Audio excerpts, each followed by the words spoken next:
Lines media Tamil உறவுகளுக்கு வணக்கம். இன்றைய அரசியல் கலன் நிகழ்ச்சிக்கு தங்களை என்போடு வரவேற்கிறேன். வணக்கம். வணக்கம் சின்ன. தமிழ்நாட்டுடைய ஹாட் டாபிக் நியூஸில் திமுகவும் பிஜேபியும் ஒன்று சேர்றதுக்கான வாய்ப்பு இருக்குது அப்படின்னு ஒரு அரசியல் புரட்சியாக ஒரு கதை போச்சு. அதை நேற்று நடந்த ஒரு பொதுக்கூட்டத்தில் திரும்பவும் அவர் பங்குக்கு கொளுத்தி போட்டிருக்காரு. நீங்கள் இதுக்கு யாருக்கு நன்றி சொல்லணும் சொல்லுங்கள்? பாலாக்கு சொல்லணும். நாம கடந்த ஒரு தொடக்கத்துல இருந்தே சொல்றோம் திமுகவுக்கு வேற வழியே இல்லை. ஆமா, தாவேகா ஆட்சி வந்த உடனே இங்க நடக்கிற கலைவரங்கள் கூட்டணி எல்லாம் மாறுறது பார்த்தா திமுகவுக்கு இருக்கிற ஒரே வாய்ப்பு பாசிச பாஜக, பாசக்கார பாஜகவை மாறுவதை தவிர வேற வழி இல்லை. அதுக்கு ஏத்தாப்புல தான் இன்னைக்கு சூழல்கள்லாம் நடக்குது. இதை முன்னாடியே நம்ம கணிச்சு சொல்லியிருக்கிறோம். நடக்காது அப்படின்னு சொல்கிறதுக்கு எந்த வாய்ப்பும் கிடையாது. திரும்ப கொளுத்தி போடுறதுங்கிறது ஒன்று தீர்வு. திரும்ப அதான் வேறு யாரோ சொன்னால், சீமான் சொன்னால் கூட நீங்கள் சந்தேகப்படலாம்.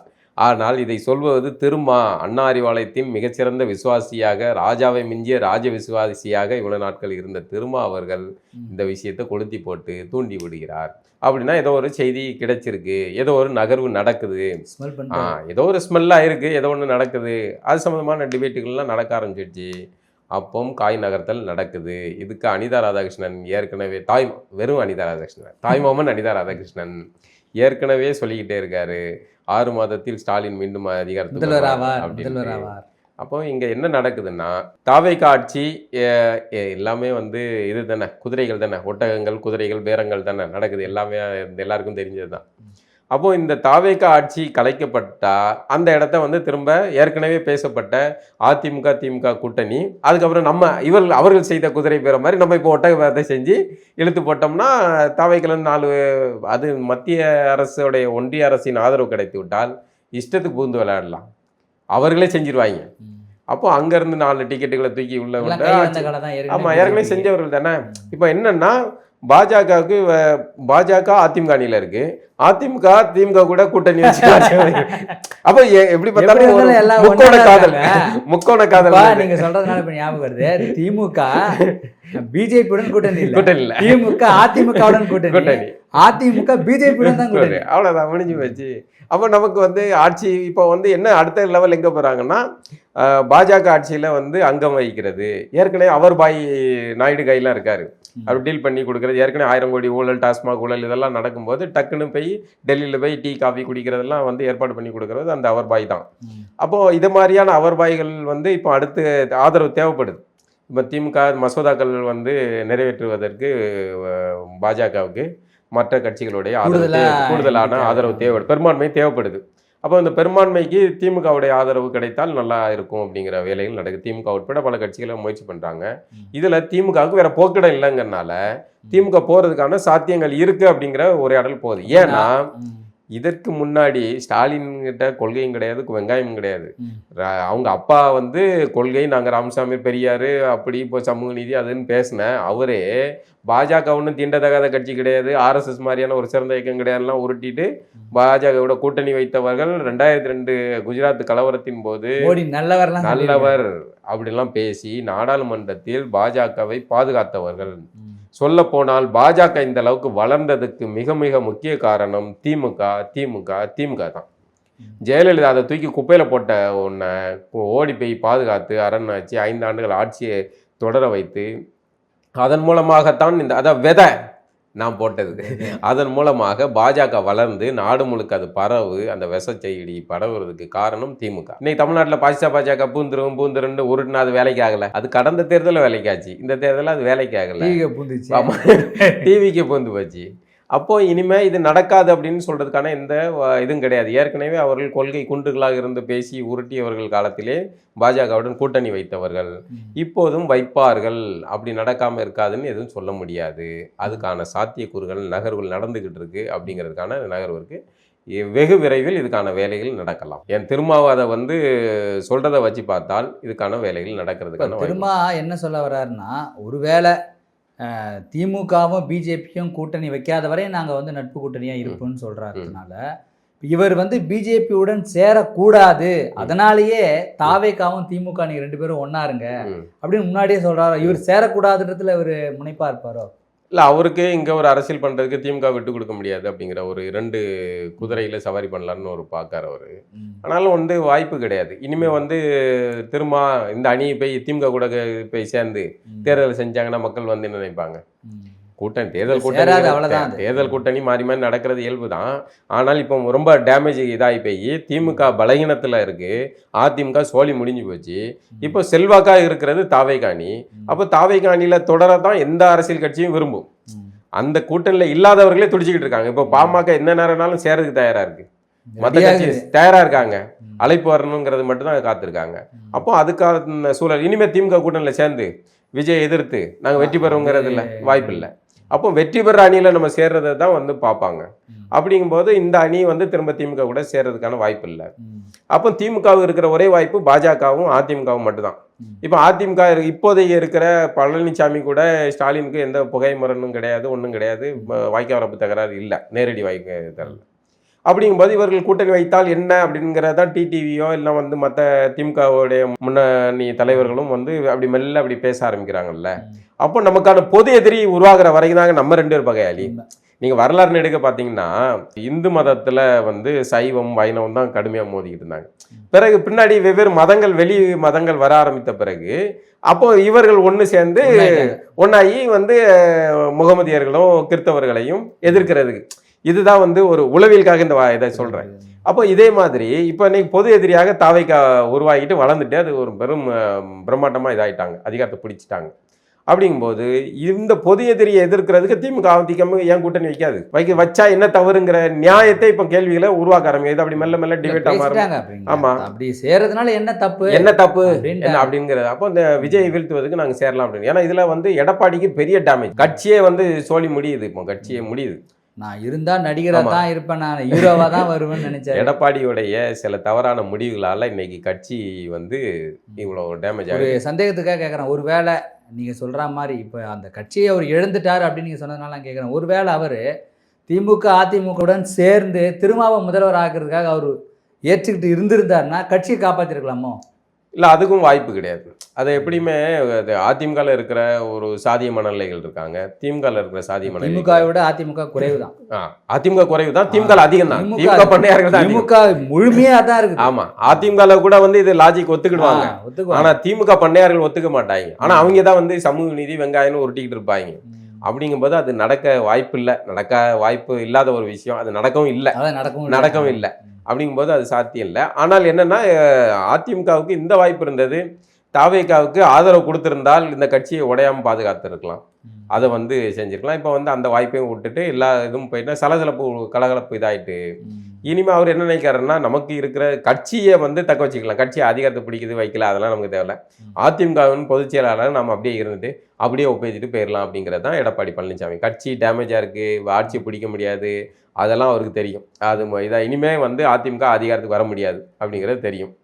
அப்படிங்கும்போது திமுக கூட சேர்ந்து வச்சுட்டு இப்படி இந்த மாதிரியான அரசியல் பண்ணிக்கிட்டு இருக்கலாம் அப்படிங்கிறது தான் வந்து எடப்பாடி பழனிசாமிக்கு இருக்கிற வாய்ப்பு. திருமாவளவன் அவர்கள் வந்து ஒரு மண்டல பொதுக்கூட்டம் வந்து தொடர்ந்து ஒரு வெவ்வேறு ஊரில் போட்டிருக்காரு. இதில் வந்து தமிழ் தேசிய மாநாடு ஏன் நாங்கள் நடத்தணும் அப்படின்றதுக்கான ஒரு விளக்கத்தை கொடுக்குறாரு. அந்த விளக்கத்தை கொடுக்கும் போது இன்றைக்கி புதுசாக உருவாகின தமிழ் தேசிய அப்படின்னு சொல்லிட்டு உருவான ஒரு கட்சிக்காரங்க வந்து தமிழ் தேசியத்தினுடைய எதிரியை வந்து கடைசியாக தெலுங்கர்களை வந்து நிறுத்தி வச்சுருக்காங்க, இது வந்து தவறான போக்கு அப்படின்னு திரும்பவும் சீமானை வந்து கொஞ்சம் விமர்சனம் செய்திருக்காரு.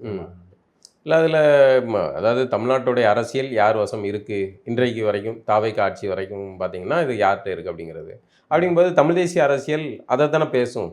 அதிகாரம் பாஜக வந்து ஆதிக்கம் இங்கே செலுத்துதா அப்படின்னு பார்த்தா இல்லை, இங்கே யார் ஆதிக்கம் செலுத்துகிறாங்க, எந்த திராவிடத்தின் பேரில் யார் வந்து அதிகாரத்தில் இருக்கிறாங்க அப்படிங்கும்போது தமிழ் தேசிய அரசியல் அதை கேள்விக்குள்ளாக தான் செய்யுது. அப்போ தெலுங்கர் வசம் தான் அதிகாரம் இருக்குது அப்படிங்கிறத சொன்னால் ஏன் திருமாவுக்கு கோவம் வருது? இதை சீமான் சொல்கிறாரா, சீமான் கூட இருக்கிற தம்பிகள் சொல்கிறாங்கங்கிறதெல்லாம் அவசியம் கிடையாது. இந்த கருத்து அப்போ நீங்கள் வந்து தமிழ் தேசிய மாநாடியாக நடத்துகிறீங்க, நீங்கள் திராவிட தேசிய மாநாடு நடத்துங்க சார். இப்போ தமிழ் தேசியம் வந்து இது இல்லை அப்படின்னு சொல்கிறீங்க நீங்கள், தமிழ் தேசியம் வந்து இந்த மாதிரியான இது கிடையாது. தமிழ் தேசிய மாநாடு நடத்த வேண்டிய கட்டாயத்துக்கு ஆக்கப்பட்ட திரும்ப அப்படிதான் எடுத்துக்க முடியும். இப்போ தமிழ் தேசிய அரசியல் சீமானை வந்து நீங்கள் என்ன குறை சொன்னாலும் அதை வளர்ச்சியாக கொண்டு வந்து நிறுத்தி அதை ஒரு தேர்தல் அரசியலில் அது ஒரு முக்கியமான இதாக கொண்டு வந்துட்டார். இப்போ என்ன சிக்கல் ஆகி போச்சுன்னா திரும்ப வந்து சீமான் திமுக கூட 4 சந்திப்புகள் நடந்த உடனே வேற சில விஷயங்களில் வச்சுட்டு அவர் சொல்றாரு, திமுக சீமான் வந்து பொது வேட்பாளராக நிறுத்துறாங்க அப்படிங்கிற ஒரு எரிச்சல்லையோ இதுலயோ ஒன்று பேசுறாருன்னு வைங்களேன். இப்போ என்ன ஆகுதுன்னா, இந்த இதுக்கெல்லாம் வாய்ப்பு கொடுக்குற அளவுக்கு சூழல் உருவாயிட்டல. அந்த பருத்திவரனில் ஒரு காமெடி வரும், இது சொல்லாப்புல, சித்தப்பு நீயா சொல்லப்படாதான்ட்டு. அது மாதிரி இப்போ திரும்ப வந்து இதெல்லாம் சொல்ற நிலைமைக்கு வந்து இந்த சந்திப்புகள் வந்து தேவையற்றதா ஆயிடுச்சு. இதை தான் நம்ம சொல்லிக்கிட்டு இருக்கோம். இந்த சந்திப்பெல்லாம் இல்லை அப்படின்னா இந்த டாக்கு உருவாகாது, இதாகாது. ஏற்கனவே நமக்கு வந்து இந்த 2 புகைப்படம் எடுத்தது இது விவாதம் ஆயிருக்காது இல்லை. இப்போ இந்த அதுக்கேற்ற மாதிரியே அண்ணன் சீமான் அவர்கள் வந்து அம்பாசமத்தில் நிற்க போறேன்னு சொல்லவும், அங்கே வந்து பொது வேட்பாளருங்கிற தகவல்கள் உருட்டவும், இதெல்லாம் வந்து சேர்ந்து வரும்போது திரும்ப இதை பேசுகிறாரு. இப்போ இந்த இப்போ அது வந்து எங்கே ஆகுதுன்னா, திரும்ப நான் தான் ஒரிஜினல் தமிழ் தேசியம் அப்படிங்கிற நிலைக்கு வருது. ஏன்னா சீமான் பேசுகிற தமிழ் தேசிய அரசியல் இப்படி வரதுனால திமுக எதிர்ப்பு தான் நாம் தமிழருடைய பேஸு. திராவிட எதிர்ப்பு தான் நாம் தமிழர் பேஸு. அது அதிமுக திராவிடமும் கிடையாது, ஒன்றும் கிடையாது. அது கொள்கையில் ஒன்றும் இல்லை. அதை கூட வந்து இது பண்ணிட்டு போயிடலாம். ஆனால் திமுக வந்து திராவிடத்தை தூக்கி பிடிச்சி வச்சுக்கிட்டே இருக்கக்கூடிய ஒரு கட்சி. அது கூட சீமான் நெருக்கமாகிறார் அப்படிங்கும்போது சீமான் பேசிய தமிழ் தேசியம் இதாயிடுச்சு அப்படிங்கிற பேசாம இருந்த அந்த சந்திப்புகள் நடக்காம முடியாதுல்ல. இந்த இதே இல்லையா, நாம் தமிழர் திமுக எதிர்ப்புல உறுதியாக இருக்கு, திராவிட எதிர்ப்புல உறுதியாக இருக்கு அப்படிங்கிறது பெறும். இப்ப 26 தேர்தலில் திமுக எதிர்ப்புல வந்து நாம் தமிழர் பெரிய அளவுல உறுதியாக இல்லை. அது தாவைக்கா எதிர்ப்புல உறுதியாக இருந்து விட்டது. அதனால வந்து திமுக எதிர்ப்பு அப்படிங்கிற விஷயம் வந்து மட்டுப்பட்டு போகுது இல்ல. அது இன்னைக்கு டிபேட்டா மாறுது. இன்னைக்கு திரும்ப வந்து சீமானை அதை கேள்விக்குள்ளாக்குற, அப்போ சீமான் பேசின இது என்ன, திராவிட எதிர்ப்பு என்ன, அண்ணாரிவாளத்துல போய் செட்டில் ஆகுறதா அப்படிங்கிற கேள்வியை நோக்கி அவர் கேட்கிறாரு. அதை கேட்கிறாரு. இந்த கேட்கிற நிலைக்கு யார் காரணம்? அதை கேட்குற சூழலை வந்து நம்ம உருவாக்கி இருக்க கூடாது அப்படிங்கிறது தான் வந்து நம்ம தம்பிகளுக்கு சொல்கிறோம். இதை வந்து சொன்னால் வந்து உங்களுக்கு ரூட் மாஃபியா தாவே கண்ணு நீங்கள் சொல்கிற மாதிரி சரியாக அமைப்பு இதில் வருதே கரெக்டாக. இப்போ திருமாவளவன் இதை கேட்குறாரு. இந்த விஷயம் அதுக்கான சூழல் அமையுது இல்லை. நம்ம வாய்ப்பை நம்ம உருவாக்கி கொடுத்துட்டோம், அமையுது. இப்போ உண்மை இல்லாமல் கூட இருக்கலாம். சீமான் அவர்களுக்கு அப்படி இது இல்லாமல் கூட இருக்கலாம். ஆனால் அதுக்கான பொதுத்தளத்தில் இப்படியான விவாதங்கள் அப்படி தானே நம்புவாங்க. இப்போ இனிமேல் விவாதங்கள் அதாயிடுச்சு. இனிமேல் சீமான் தனித்து போட்டிட்டாலும் கூட வந்து அவர் திமுக ஆதரவில் தான் போட்டிக்கிட்டாரு அப்படிங்கிற விவாதமாக தானே மாறுது. என்ன வேலை நடக்கலாம். எப்படி பார்த்தாலும் தமிழ்நாட்டு அரசியல் களம் வேறு மாதிரியா மாறப்போகுது. ஒருவேளை திமுக அவங்க பாஜக கூட சேர்ந்து தேவைக்கு ஆட்சியை கலைச்சி அப்படி ஒரு சூழல் வந்தால் ஆட்சி அமைக்கிறதுக்கான வாய்ப்பும் கூட திமுகவுக்கு அமையலாம். ஏன்னா மேலே இருக்க ஓனர் வந்து முடிவு பண்ணுறது தானே. எல்லாம் ஒன்றாயிடுவாங்கல்ல. அதிகாரத்தில் இருக்கும் போது தான் மேலெடுத்து அவங்க எதிர்த்தாங்க. இப்போ இவங்க அதிகாரத்தில் இல்லைன்னும் போது அந்த அதிகாரத்தை சுவைக்கிறதுக்கு எந்த வழி வேணாலும் இந்த பிஜேபி கூட தொடர்பு இருக்கு. அது இல்லாமல் 2 பேருமே அதிகாரத்தை சுவைத்தவர்கள் 2 பேருமே அதிகாரம் இல்லாமல் இருக்காங்க. இப்போ திமுக தோத்துட்டு அதிமுக இருக்குன்னா சரிப்பா இது வழக்கமானது தான், நம்ம தோத்துட்டு அவங்க உட்கார்ந்தோம்னா. இப்போ 2 பேருமே அதிகாரத்தை சுவைத்து நல்ல ருசி கண்டவர்கள் அவர்கள் அதிகாரமே இல்லாம இருக்காங்க. புதிதாக வந்த ஒருத்தர் இருக்கா அப்படிங்கும்போது 2 பேருமே வெளியில வேடிக்கை பாக்குறாங்கன்னா களத்துக்கு வர்றதுக்கு இவங்க என்ன வேணாலும் செய்வாங்க. அப்ப நம்ம ஏன் வந்து திமுக பாஜக கூட கூட்டணி வைக்க கூடாதுங்கிற கேள்வியை உருவாக்குவார்கள்.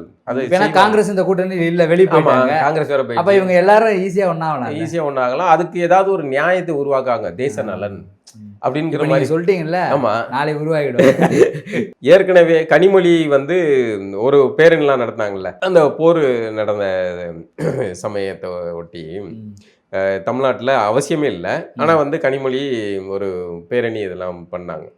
இந்த மாதிரியான மெல்ல மெல்ல பாஜக கூட நெருக்கத்தை அவங்க வச்சிருப்பாங்க. அரசியல் இப்போ பாஜகவுடன் சொன்னதுனால இப்போ ஞாபகம் வருது. இன்னைக்கு கூட பாஸ்போர்ட் ஆஃபீஸ் திறந்திருக்காங்க. எல்முருகன் வந்து திறந்திருக்காரு.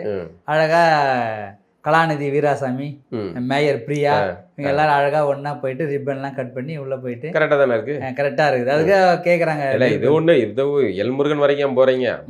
திமுக ஆட்சியில இருக்கும் போதே வந்து வெங்கைய நாயுடு கூப்பிட்டாங்க, ராஜ்நாத் சிங் வந்தாரு. ஏன் சார் இங்க இருக்கிற காங்கிரஸ்ல இருந்து சோனியா காந்தி, ராகுல் காந்தி வந்து திறந்திருக்க, அதாவது நாங்க அவங்கள கூப்பிடணும்னு சொல்ல, அதாவது இவர்கள் நெருக்கமா இருக்கிற ஒரு கூட்டணி, தேசிய இந்திய அணி கூட்டணியோட தலைமை கேரக்டருங்கனால சரி அதெல்லாம் கூட வேணாம் விட்டுருங்க.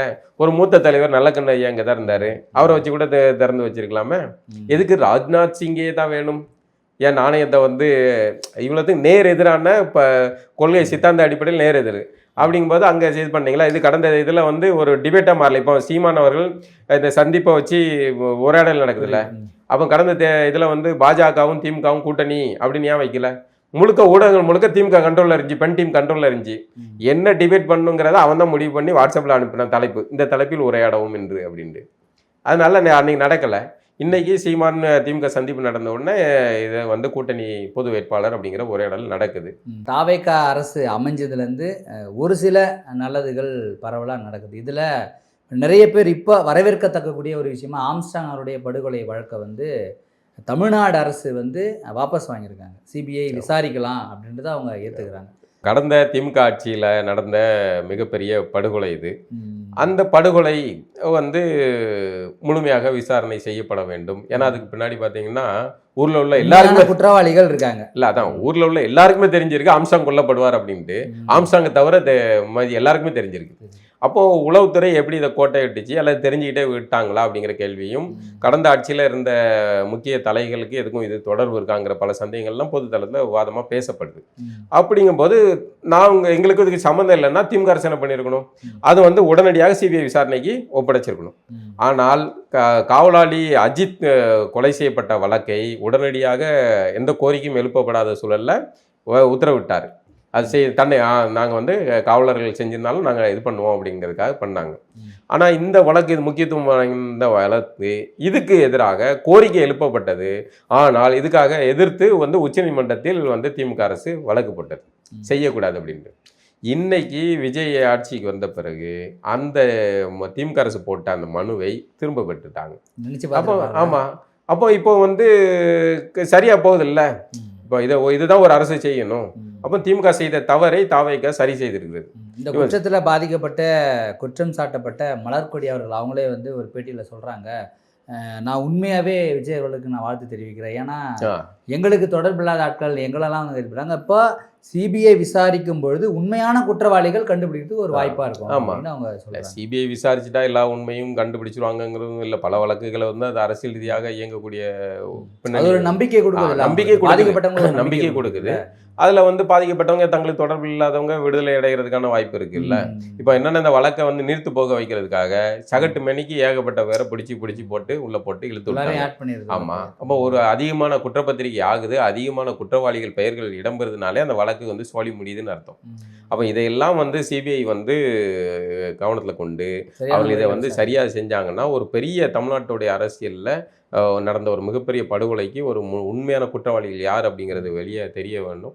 கடந்த திமுக ஆட்சியில் நடந்த செயலில் அது உண்மை வெளிவந்தால் நல்லது. அதுக்கு தாவேகா அரசு எடுத்திருக்க அந்த முடிவு வந்து பாராட்டுக்குரியது. இப்போ யார் அதிகாரத்துக்கு வந்தாலும் இந்த அதிகார மனநிலை இருப்பவர்களுக்கு ஒரே விதமான மனநிலை தான் இருக்கும் அப்படின்னு சொல்லுவாங்க. அந்த மாதிரி இப்போ சமூக வலைதளத்தில் ஒரு சில பதிவுகள், சின்ன சின்ன பதிவுகள், ஏதாவது ஒன்று தவறாக ஒன்று இருந்தாலும் ஏதாவது ஒரு பதிவுகள் போட்டாவே உடனடியாக அவங்கள கைது பண்ணுறாங்க. இந்த போக்கு எப்படி எடுத்து? இல்லை, அதான் இது வந்து கடந்த அதிமுக ஆட்சி திமுக ஆட்சி அவர்கள் காலத்தில் நடந்தது.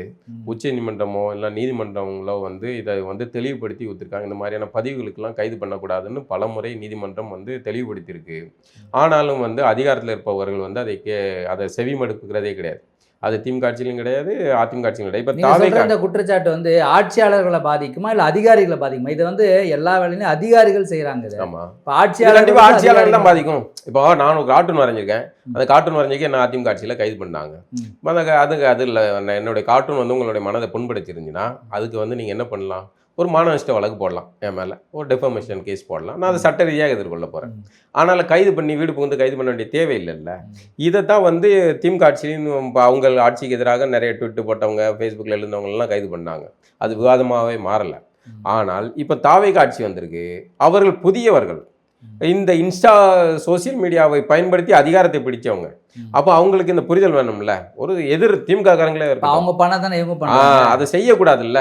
இப்போ அன்னைக்கு ஒரு காட்சி பார்த்தேன். ஒரு மாற்றுத்திறனாளி ஒருத்தர் ஏதோ எழுதுட்டாருன்ட்டு அவர் ஸ்ட்ரெச்சரில் வச்சு இழுத்துட்டு கொண்டு போய் அவர் உடல் பரிசோதனையில் தகுதியானவர்னு காட்டி சிறையில் அடைக்கிற அளவுக்கு போகுது ஒரு மாற்றுத்திறன். இப்போ ஒரு மாற்றுத்திறனாளி நார்மலாக இருந்தாலுமே சரி அவங்க கைது ஒரு கருத்து எழுதிட்டாருன்னா அவரை வந்து இது வழக்கு பதிஞ்சு வான் பண்ணலாம், இல்லைனா வழக்கு பதிஞ்சு அவங்க மேலே மானநஷ்ட வழக்கு போடலாம். இதை செய்யலாம். கைது பண்ணி இது சிறையில் அடிக்க வேண்டிய தேவை கிடையாது. அது மீண்டும் மீண்டும் அரசுக்கு தான் அவமானம். இதை அதிகாரிகள் கவனத்தில் கொள்ளணும், ஆட்சியாளர்கள் இதை புரிஞ்சுக்கணும். உங்களுக்கு தான் டேமேஜ். அதிகாரிகள் எதனாலும் செஞ்சுட்டு போயிடும், அவங்ககிட்ட நல்ல போயிடுவாங்க இதுக்கு. ஆனால் டேமேஜ் உங்களுக்கு தான். இதை பற்றி யாரும் பேசுறது இல்லை. தாவேக்கு ஆட்சிக்கு புதுசாக வந்திருக்கனால யாரும் விமர்சனம் பண்ணல. ஆனால் நம்ம சொல்கிறோம், இந்த மாதிரியான கைதுகள் வந்து தவறானது. அதுவும் இந்த மாற்றுத்திறனாளி ஒருத்தரை இப்படி கூட்டு போனதுங்கிறது நிச்சயமாக தவறானது. அதுவும் ரமேஷ் அவர்கள் குறித்து அந்த நில விவகாரத்தில் வந்து நிறைய பேர் எழுதியிருக்காங்க அப்படின்னு இது பண்ணுறாங்க. அவர்களையும் கைது பண்ணுவோம், நடவடிக்கை எடுப்போம்னு அவரும் பேசுகிறாரு. இல்லை, சமூக வலைதளத்தில் நீங்கள் வந்து அரசை விமர்சித்து தவறான ஒரு கருத்தை நீங்கள் பரப்புறீங்கன்னாவே அது தவறு தானே? தவறு தான். தெரியல, கருத்துல தவறு இருந்தால் பதில் கருத்து எழுதுங்க. உங்களுக்கு ஐடிவிங் இருக்குல்ல, நீங்க ஐடிவிங் வச்சிருக்கீங்க. ஒரு அரசை விமர்சிக்கிறவங்க அரசை விமர்சிக்க தாங்க செய்வோம், அரசை விமர்சிக்க தான் செய்வோம். ஆட்சியில் உட்காந்துருக்கீங்களா, உங்க ஆட்சிக்கு வந்து விமர்சனம்னா நீங்க விமர்சிக்கிறது வேற, நீங்க தவறான எனக்கு ஒரு தகவல் கிடைக்கு, எனக்கு ஒரு தகவல் கிடைக்கு, இந்த நிலத்தை வந்து இவர் பேர்ல பதிவு பண்ணிருக்காரு, அது இவருடைய உரிமையாளர் சொந்தக்காரர் அப்படின்னு ஒரு தகவல் கிடைக்கும். அரசு செய்யற தவறை நீங்க விமர்சிக்கலாம், அதை எதுவும் சொல்ல, நீங்க இதை பண்றீங்க இது தவறுன்னு விமர்சிக்கலாம். ஆனா தப்பான ஒரு கருத்தை மக்கள்கிட்ட நீங்க பரப்புறீங்கன்னு போது அது சட்டத்துக்கு விரோதம். அதை தான் நான் எனக்கு சொல்றேன். அப்படி பண்றதுக்கு உங்களுக்கு சட்ட ரீதியாக நீதிமன்றத்தின் வழியாக நீங்க அதுக்கு தீர்வு காண முடியும்.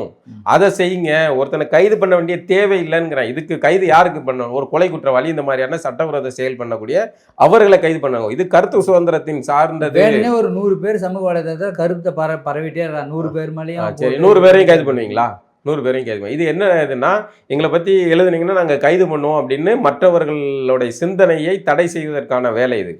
இது உங்களுக்கு ஆபத்தா போய் முடியும். இல்லை, இது இந்த வந்து அதிகாரிகள் வந்து ஆட்சியாளர்களுக்கு ஒரு வேளை இதை வந்து ஞாபகப்படுத்தலாமோ, இப்படி தாங்க நாங்கள் பண்ணுவோம், ப்ரொசீஜர் இப்படி பண்ணலாம்னு சொல்றதுனால அவங்க அதை சரியில்லை. இதை அதிகாரிகள் செஞ்சாலும் விஜய் அவர்கள் வந்து இந்த மாதிரியான விஷயங்களை ஆரம்பத்திலே வந்து என்னமோ எழுதிட்டு போறாங்க, விட்டுருங்க. விஜய் சந்திக்காத இதா அவரை கடந்த தேர்தல் பிரச்சாரத்திலே அவர் எதிர்கொள்ளாத விஷயங்களா, இல்லை அவருடைய தனிப்பட்ட விவகாரங்கள் பேசப்படாத, அதை கடந்து போறதுதான் ஒரு அதிகாரத்தில் இருப்பவர்களுக்கான இப்போ இது. முதல்ல இன்னொரு புத்திசாலித்தனம் என்னென்னா, ஒரு சின்ன பையன் வந்து நம்மளை வந்து வான்னு கூப்பிட்டான்னா சின்ன பையன் கடந்து போயிடணும். மாறா நீங்கள் வண்டியில் ஏற்றிங்கன்னா கிட்னி உருவிடுவான். இதுதான் இது டேமேஜ் யாருக்குன்னா பெரிய மனுஷனுக்கு தான், சின்ன பையனுக்கு ஒன்றும் கிடையாது. அப்படிங்கும்போது நீங்கள் அதிகாரத்தில் இருக்கீங்க, இந்த மாதிரி யாரோ ஒருத்தங்க ஃபேஸ்புக்கில் எழுதியிருக்காங்க, ட்விட்டு போட்டிருக்காங்கிறதுக்காகலாம் கைது பண்ணுற வழக்கத்தை விட்டுருங்க. இது தவறானது. இது வந்து தாவேகா ஆட்சியாளர்களுக்கு நம்ம சொல்கிற அறிவுரை, வேண்டுகோள்லாம் கிடையாது, அறிவுரை. இதை செஞ்சீங்கன்னா இது கண்டனத்துக்குரியதும் கிடையாது. அந்த மாற்றுத்திறனாளியை அப்படி கைது பண்ண வேண்டிய அவசியமே கிடையாது. எதுக்கு அப்படி கைது பண்ணணும்? இது ஏதாவது சில விஷயங்கள் வந்து கருணையின் அடிப்படையில் கடந்து போக வேண்டிய விஷயம் கிடையாது. அவர் நீங்கள் விசாரணைக்கு போகிறீங்க, அவர் யாருன்னே தெரில, விசாரணைக்கு போனால் அவர் மாற்றுத்திறனாளின்னு தெரிஞ்சால், சரி தம்பி, என்ன தம்பி இப்படிலாம் எழுதிக்கிட்டு இருக்கீங்க, இதெல்லாம் தப்பு பார்த்துக்காங்க, இது இந்த தடவை உங்களை வார்ன் பண்ணுறோம், மீண்டும் இந்த தவறை செஞ்சீங்கன்னா உங்கள் மேலே நடவடிக்கை எடுக்கப்படும் அப்படின்னு எச்சரிச்சுட்டு விட்டுருந்தீங்கன்னா அவனே வந்து மனசு மாறி இருப்பான். அவன் வந்து ஏதோ ஒரு திமுக ஐடிவிங் போல இருக்குது, ஏதோ ஒரு ஐடிவிங்கில் இருக்க அரசியல் கட்சியோட ஐடிவிங்கு.